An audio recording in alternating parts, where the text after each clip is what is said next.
Hello, class. Okay, quickly let me explain to you what are the kinds of mistakes that you're going to look for in the picture of the project that was shared for the summative for criterion D responding. For example, one of the most common mistakes is that you add, for example, here, this loop that's the 2B vocal chop and is here identified in the track as 2B vocal chop, but then you don't like it, you delete it, and you add something else at the two-step bass 04. There you go. That's a mistake. Why? Because the track doesn't correspond to the loop that is shared here. That is one of the things that you need to look for. The other things that you need to look for is bar alignments. Loops alignment with the bar grid, and if the loops were extended correctly or not. Remember that if you look at something like this, for example, this effect, if it is not aligned here, and you can drag here um, this indicator, you see that here at the very beginning of bar number 3, this is aligned. If this appears to be like this, for example, or like this, for example, that is another mistake.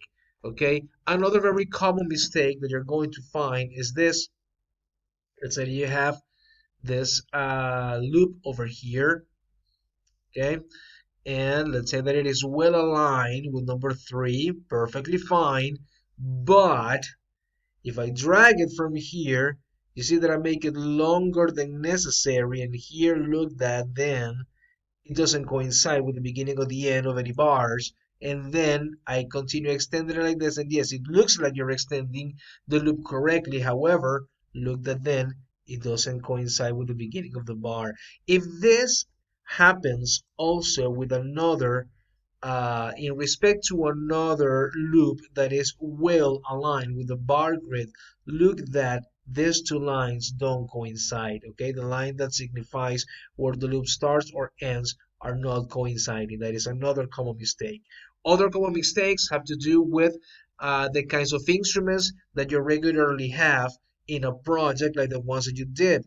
For example, having drums, having bass, having harmonic, or having melodic instruments. Those are the kinds of mistakes that you need to look for. So wrapping up again, look if all of the tracks correspond to the loops, look for the alignment of the loops in regards to the bar grid, look for the extension of the loops if it coincides with the bar grid or not, and look for the kinds of instruments that are included in the project if it covers everything: drums, bass, harmonic, and melodic. That's it.